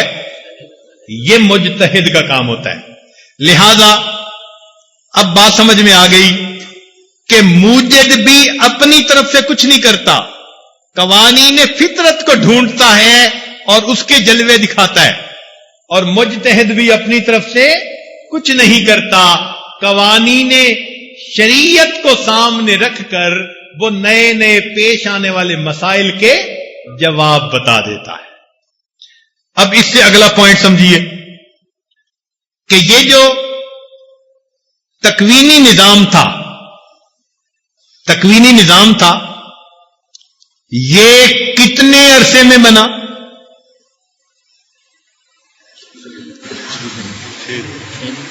کتنے عرصے میں بنا؟ 6 دن میں. یہ جو زمین و آسمان اللہ نے بنائی نا، فی 6 ایام، کتنے دن میں؟ کتنے دن میں؟ 6 دن میں. پکی بات ہے نا. اور ایک دن اللہ کے نزدیک کا 1000 سنۃ، ایک دن اللہ کے ہاں 1000 سال کا. تو 6 دن کتنے 1000 سال بن گئے؟ کتنے دن بن گئے؟ کتنا عرصہ بن گیا؟ 6000 سال. یوں سمجھ لیں کہ زمین و آسمان بن گئے. اور یہ جو تشریعی نظام بنا، اس میں کتنا وقت لگا؟ حضرت آدم علیہ السلام سب سے پہلے اس کو لے کر آئے، اور نبی علیہ السلام سب سے آخر پر تشریف لائے. اور اس پر وقت کتنا لگا؟ علماء نے لکھا اس پر بھی 6000 سال کا وقت. آدم علیہ السلام اور نبی علیہ السلام کے درمیان کتنا وقفہ؟ 6000 سال کا وقفہ علماء نے کتابوں میں لکھا ہے. تو 6000 سال میں تکوینی نظام، اور 6000 سال میں یہ تشریعی نظام. یہ بھی درجہ بدرجہ بنا، ایک ہی لمحے میں نہیں بن گیا. 2 دن میں زمین بنی، 2 دن میں زمین و آسمان بنے. اور زمین کے اندر جو برکتیں تھیں، فی 4 ایام، 4 دنوں میں اللہ نے برکتیں رکھ دی. تو تدریجن بنا. اور یہ تشریعی نظام بھی مثلا حضرت آدم علیہ السلام وہ دنیا میں علم الاسماء لے کر آئے. کیا لے کر آئے؟ علم الاسماء لے کر آئے. علم الاشیاء جسے کہتے ہیں. وَعَلَّمَ آدَمَ الْأَسْمَاءَ كُلَّهَا. چنانچہ انہوں نے زمین میں آ کے چیزوں کے نام رکھے. آج ہم چیزوں کے نام بولتے ہیں نا، یہ گندم ہے، یہ چاول ہے، تو آخر کسی نے نام رکھا ہوگا نا ہماری زبان میں. تو اسی طرح حضرت آدم علیہ السلام کی اپنی زبان تھی، عبرانی تھی. اس زبان میں انہوں نے نام رکھے ہوں گے نا. تو سب سے پہلے چیزوں کے نام کس نے رکھے؟ آدم علیہ السلام. یہ وہ علم لے کر دنیا میں آئے. پھر آدم علیہ السلام کے بعد حضرت ادریس علیہ السلام آئے. کچھ وقفے کے بعد وہ علم قلم لے کر آئے. کیا لے کر آئے؟ علم قلم. چنانچہ اس تاریخ انسانیت میں سب سے پہلے لکھنے کا عمل ادریس علیہ السلام نے کیا. اس سے پہلے بولتے تو تھے، لکھتے نہیں تھے. اب لکھنا بھی سمجھ میں آ گیا. تو لکھنے کا علم قلم کون لائے؟ ادریس علیہ السلام لائے. چلتی رہی انسانیت کی گاڑی. حضرت نوح علیہ السلام آ گئے. حضرت نوح علیہ السلام اس کائنات میں سب سے پہلے حلال اور حرام کا علم لے کر آئے. حلال اور حرام کا، یعنی اجمالی علم پہلے تھا، اب ان کے آنے کے بعد اس میں تفصیل آ گئی. یہ تفصیل حرام اور حلال کی کب ملی؟ حضرت نوح علیہ السلام کے پاس. اسی لیے قرآن مجید میں فرمایا انا اوحینا الیک کما اوحینا الی نوح والنبی. دیکھو یہاں آدم علیہ السلام کا نام نہیں لیا گیا، اس لیے کہ شریعت کا پہلا ڈھانچہ کس پیغمبر کو ملا؟ حضرت نوح علیہ السلام کو. اس سے پہلے انسانیت اتنی ابتدائی حالت میں تھی کہ بس موٹی موٹی چند باتیں معلوم تھی، کوئی باقاعدہ نظام شریعت کا نہیں تھا. بات کی سمجھ آ گئی نا؟ اس کی مثال سمجھ لیں. مثال یہ ہے کہ جب بچہ پیدا ہوتا ہے نا، تو پہلے دن اس کو کپڑے کوئی نہیں پہناتا، بلکہ ایک کپڑے میں اس کو لپیٹ دیا جاتا ہے. اتنا چھوٹا وہ بچہ ہے کہ وہ قمیض شلوار پہن ہی نہیں سکتا، ایسے ہی اس کو کپڑے میں لپیٹ دیتے ہیں تاکہ اس کے اعضاء جو ہیں وہ چھپ جائیں. اب وہ ذرا بڑا ہوتا ہے، پھر اس کو اس کپڑے کے ساتھ کرتا پہلوانا شروع کر دیتے ہیں. پھر ذرا اور بڑا ہو جاتا ہے, اب اس کو ساتھ پاجامہ شلوار بھی پہنانی شروع کر دیتے ہیں. تو معلوم ہوا کہ پیدا ہونے کے کئی مہینے کے بعد جا کر اس کو باضابطہ کرتا شلوار پہننی نصیب ہوتی ہے. اسی طرح اس انسانیت کی شرعی پیدائش سمجھ لیجئے کہ آدم علیہ السلام کے وقت سے شروع ہو گئی, مگر انسانیت آگے تکمیل کو پہنچتی گئی. حضرت نوح علیہ السلام کے زمانے میں اب اس کی عمر اتنی ہو گئی, اللہ نے اس کو شریعت کا لباس عطا فرمایا. تو شریعت کا پہلا لباس کب ملا؟ نوح علیہ السلام کے زمانے میں. پھر اس علم کی تکمیل ہوتی گئی. چنانچہ حضرت ابراہیم علیہ السلام علم مناظرہ لے کر آئے, حضرت یوسف علیہ السلام تعبیر الرؤیا کا علم لے کر آئے, حضرت داؤد علیہ السلام صنعت اللبوس کا علم لے کر آئے, حضرت سلیمان علیہ السلام منطق الطیر کا علم لے کر آئے, حضرت عیسیٰ علیہ السلام علم الابدان لے کر آئے, حکمت کا علم, اور نبی علیہ الصلوۃ والسلام اولین اور آخرین کا علم لے کر دنیا میں تشریف لائے. وَعَلَّمَكَ مَا لَمْ تَكُنْ تَعْلَمْ وَكَانَ فَضْلُ اللَّهِ عَلَيْكَ عَظِيمًا. چنانچہ نبی علیہ السلام کے اوپر آ کر اب یہ انسانیت کی جو شریعت کی پوشاک تھی یہ مکمل ہو گئی. اچھا دیکھیے کہ جب بچہ بڑا ہوتا ہے نا تو اس کا لباس بھی بڑھتا چلا جاتا ہے.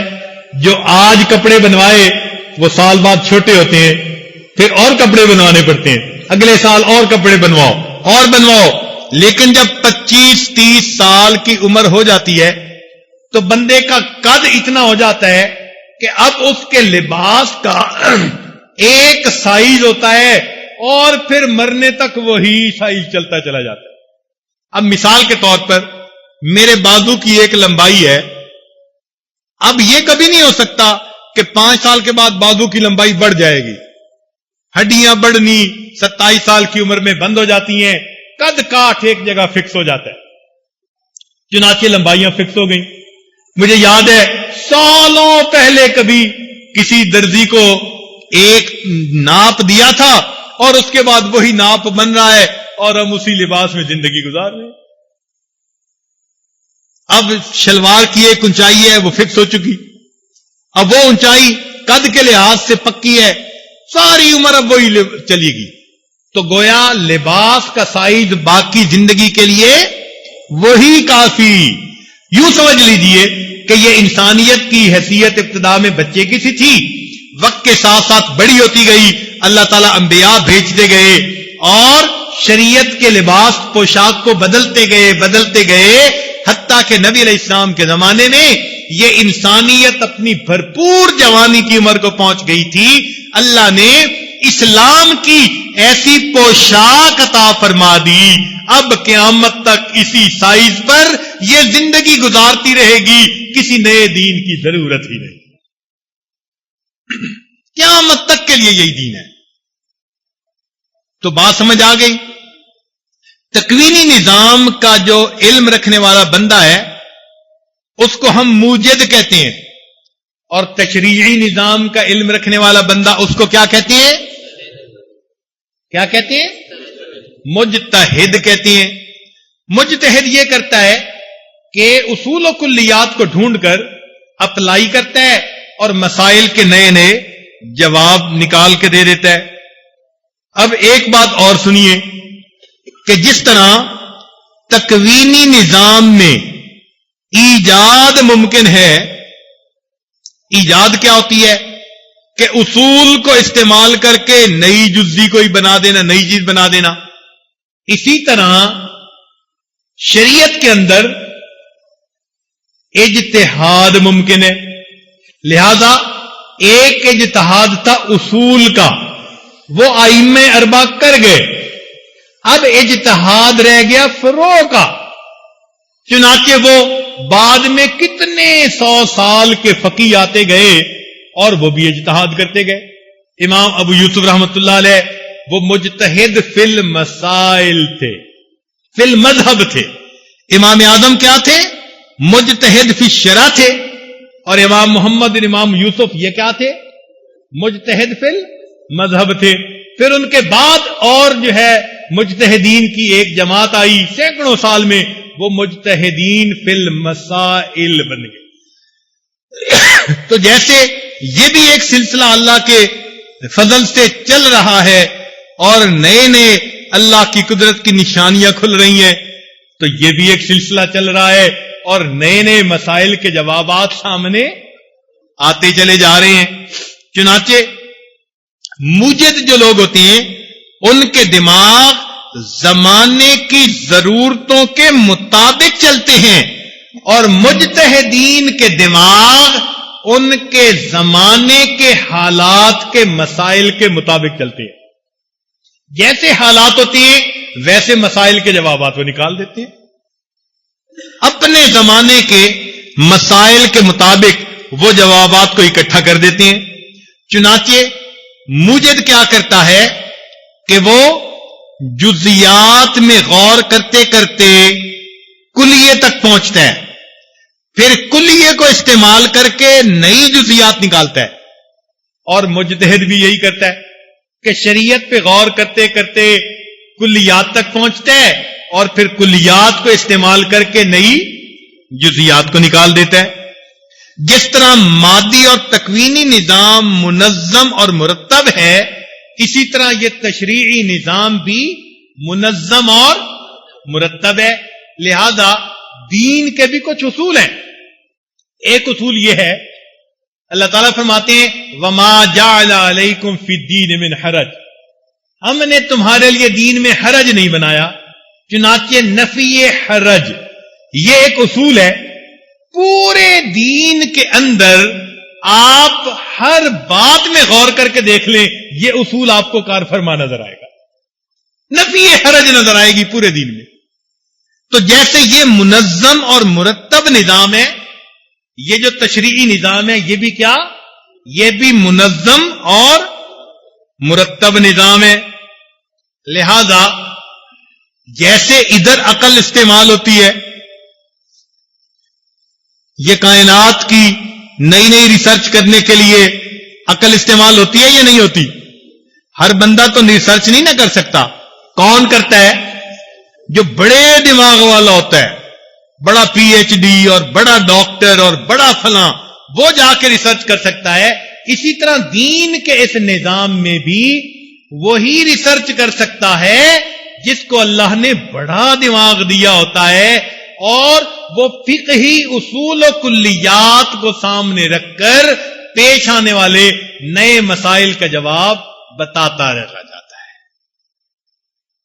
اب ایک آخری بات سن لیجئے, بات کو مکمل کرتا ہوں کہ یہ پورا نظام جو تکوینی ہے یہ اللہ تعالی کے جمال کا مظہر ہے. کس کا مظہر ہے؟ اللہ کے جمال کا مظہر ہے, اور اس کے فعل کا ظہور ہے. اللہ کے فعل کا ظہور ہے. کس کا مظہر ہے؟ جمال کا, اور فعلی ظہور ہے. اور تشریعی نظام اللہ کے کمال کا مظہر ہے, اور اس میں اللہ کے علمی ظہور ہے. ادھر کون سا ظہور ہے؟ اللہ کے فعل کا ظہور ہے, تجلیات افعالیہ کا ظہور ہے, اور ادھر اللہ تعالیٰ کے علم کی تجلیات کا ظہور ہے. لہذا یہ تشریعی نظام سارا کا سارا انسان کی عقل میں سمجھ آنے والا نظام ہے. اس لیے نبی علیہ السلام نے دو لفظوں میں بات سمجھا دی. کیا بات فرمائی؟ ارشاد فرمایا والعقل اصل دینی, اور عقل میرے دین کی جڑ ہے.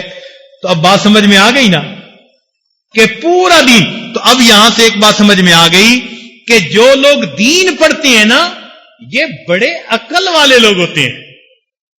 تو یہ جو بعض لوگ کہہ لیتے ہیں کہ جی ان میں عقل نہیں ہوتی, سمجھ نہیں ہوتی, ان بیچاروں کو دین کا پتہ ہی نہیں ہوتا, ان بیچاروں نے دین سمجھا ہی نہیں ہوتا. یہ جو قاضی بن جانا یا ایک مجتہد بن جانا یہ بہت مشکل کام ہوتا ہے. فقہا نے اتنا عظیم کام کیا, جتنا اس پہ غور کرتے ہیں اتنا حیران ہوتے چلے جاتے ہیں. اب دیکھیے ایک چھوٹی سی مثال میں بات سمجھا کے اب میں دعا کروا دیتا ہوں. میری بات اصل میں مکمل ہو گئی کہ نبی علیہ السلام نے کیا ارشاد فرمایا؟ العقل اصل دینی، کہ عقل میرے دین کی جڑ ہے. تو اب میں نے جو آپ کو سمجھایا تو تشریعی نظام کی جڑ میں آپ کو کیا نظر آئے گی کہ یہ بھی ایک مرتب نظام ہے، منظم نظام ہے. اس میں بھی اصول ہیں، کلیات ہیں. ان اصول و کلیات کے مطابق جزیات نئی سے نئی ان کے مسائل آتے چلے جاتے ہیں. لہذا یہ علماء من مرضی کے مسائل نہیں بناتے، بلکہ اللہ کی مرضی کو، منشا کو پہچان کر اس کے مطابق جواب بتا دیتے ہیں. یہ بات سمجھ میں آ گئی؟ اس لیے کبھی بھی کسی مسئلے کا جواب خود نہیں دینا چاہیے. کس کے پاس بھیجنا چاہیے؟ مفتی کے پاس. کس کے پاس بھیجنا چاہیے؟ کئی دفعہ طالب علم اس بات کی احتیاط نہیں کرتے. ہاں اگر تو مفتی سے سنا ہوا ہے تو پھر بتا دو کہ جی میں نے بڑوں سے یہ سنا ہے. خود نہ مفتی بن بیٹھو، یہ بہت بڑا منصب ہوتا ہے. تو سوال کا جواب کس نے دینا ہوتا ہے؟ تو حد الوسع یہ جب بھی کوئی بات پیش آئے، مطالعہ ہے یا نہیں، کس کی طرف بھیجو؟ کس کی طرف بھیجو؟ اور اگر خود بات پیش آئے تو خود مفتی بن جاؤ. خود کیا کرنا ہے؟ خود بھی مفتی سے پوچھنا ہے. کس سے پوچھنا ہے؟ مفتی سے پوچھنا ہے، تاکہ وہ شریعت کے مطابق جواب دیں اور ہم اس پر عمل کر لیں. اب دیکھیں کہ یہ حضرات کتنی گہری نظر رکھتے ہیں. حضرت علی عنہ کے پاس ایک بندہ آیا، دو بندے آئے، کہنے لگے جی ہمارا جھگڑا ہے. فرمایا کہ بھئی جھگڑا کس بات کا؟ کہنے لگے جی جھگڑا یہ ہے کہ اس بندے کے پاس تھی 2 روٹیاں. کتنی روٹیاں تھیں؟ 2 روٹیاں. اور میرے پاس تھی 5 روٹیاں. ایک کے پاس کتنی اور دوسرے کے پاس کتنی؟ 5. جب یہ کھانے کے لیے بیٹھنے لگے تو ایک تیسرا بندہ بھی آ گیا اور تینوں نے مل کر برابر کا کھانا کھایا. کتنا کھانا کھایا؟ مل کے برابر کا کھانا کھایا. اب جب جانے لگے تو وہ جو بندہ اٹھا تو اس نے 8 دینار ان کو قیمت دی. کتنی دی؟ 8 دینار. اب وہ 8 دینار تقسیم کیسے ہونے چاہیے؟ ہاں جی بتاؤ تو لوا.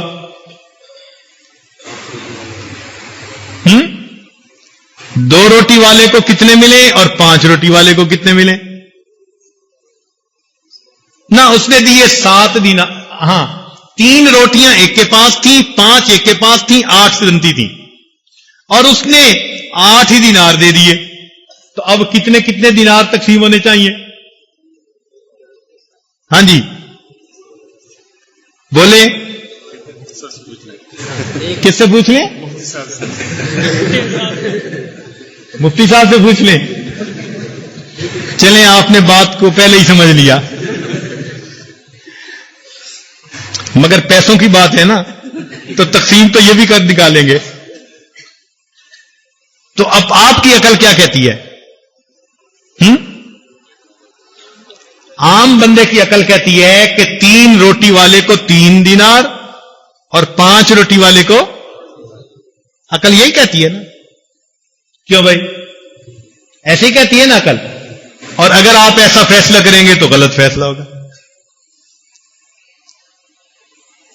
ایک کے پاس کتنی تھی؟ 5 روٹیاں. دوسرے کے پاس کتنی تھی؟ 3 روٹیاں. ٹوٹل روٹیاں کتنی ہو گئی؟ اب ایک اور بندہ بھی آ گیا. تینوں نے مل کے کتنی کھائیں؟ برابر کھائیں. اور جاتے ہوئے اس نے دینار کتنے دیے؟ اب 8 دینار جب تقسیم کرنے تھے تو آپس میں ہو گیا جھگڑا. آپ کو کہیں کہ تقسیم کرو، آپ کہتے ہیں جی 3 روٹی والے کو 3 دینار اور 5 روٹی والے کو 5 دینار. اور وہ دونوں کہاں چلے گئے؟ حضرت علی عنہ کے پاس. اور انہوں نے کیا کیا کہ 3 روٹی والے کو 1 دینار دیا اور 5 روٹی والے کو 7 دینار دیے. اب بتائیں یہ کیا ہے بھائی؟ اب اس کی وجہ کیا بنی؟ وجہ یہ بنی کہ دیکھو روٹیاں کتنی تھیں؟ بولو، کھانے والے کتنے تھے؟ تو 8 ضرب 3 کتنے بنے؟ 24 ٹکڑے بنے. تو 24 ٹکڑے سب نے برابر برابر کھائے. اس نے بھی 8 ٹکڑے کھائے، اس نے بھی 8 کھائے، اس نے بھی 8 کھائے. ٹھیک ہے نا؟ تو 3 والے کے ٹکڑے کتنے تھے؟ 9. تو کھائے اس نے کتنے؟ تو فالتو کتنا تھا؟ اور جس کے 5 تھے اس کی کتنے؟ 15. کھائے کتنے؟ فالتو کتنے تھے؟ تو 7 ٹکڑے اس کے کھائے اور 1 ٹکڑا انہوں نے 1 دینار اس کو دے دیا، 7 دینار اس کو دے دیا. تو معلوم ہوا کہ یہ جو مسائل کے جواب بتانے والے لوگ ہوتے ہیں یہ بہت حاضر دماغ اور عالی دماغ لوگ ہوتے ہیں. بات کی سمجھ آ گئی نا؟ تو یہ کہہ دینا جی کہ ان کو تو سمجھ ہی نہیں ہے. کیوں سمجھ نہیں ہے؟ آپ کو واسطہ نہیں نہ پڑا ان کے ساتھ رہنے کا. واسطہ پڑتا تو آپ کو سمجھ لگ جاتی کہ اللہ رب العزت نے ان کو کیا نعمتیں عطا فرمائی ہوتی. تو اب ایک بات سمجھ میں آ گئی کہ نبی علیہ السلام نے حدیث پاک میں ارشاد فرمایا کہ والعقل اصل دینی، عقل میرے دین کی جڑ ہے. اور آج بات سمجھ بھی آ گئی کہ واقعی جتنا بھی تشریعی نظام ہے یہ سارا کا سارا سمجھ میں آنے والا ہے. اللہ نے ہر بات کے اندر علت رکھی ہوئی ہے، اس کو علت حکم کہتے ہیں. اسی علت حکم کو دیکھ کر فقیہ جو ہوتا ہے وہ پھر اس کا جواب دیا کرتا ہے. لہذا جس طرح یہ دنیا کا نظام منظم اور مرتب ہے، یہ تشریعی نظام بھی منظم اور مرتب ہے. اس نظام کو سمجھنے کے لیے آپ لوگ اپنے گھروں سے آ کر یہاں بیٹھے ہیں تو جو کہتے ہیں نا جی ان کو سائنس نہیں آتی، ان کو کہو کہ عقل کے اندھو، تمہیں علم الابدان کی سائنس آتی ہے اور ہمیں علم الادیان کی سائنس آتی ہے. تم ادھر کے اصول و کلیات کے پیچھے بھاگتے پھرتے ہو اور ہم ادھر کے اصول و کلیات کو جانتے ہیں. اللہ رب العزت ہمیں یہ علم جو ہے اسی کے سیکھنے پر اور اسی پر عمل کرنے پر اللہ تعالیٰ زندگی گزارنے کی توفیق عطا فرمائے، اور اللہ تعالیٰ ہمیں دین کی فہم اور دین کی سمجھ عطا فرما دے. دین کی فہم اور دین کی سمجھ عطا فرما دے. اس لیے کہ نبی علیہ السلام نے دعا دی تھی عبداللہ ابن عباس عنہ کو کہ اللہم فقہہ فی الدین وعلمہ التأویل. تو آج یہ عاجز بھی یہی دعا کرتا ہے، اللہ تعالی ہم سب کو دین کی سمجھ اور قرآن مجید کے علم تفسیر کی سمجھ عطا فرما دے. وآخر دعوانا ان الحمد للہ رب العالمین.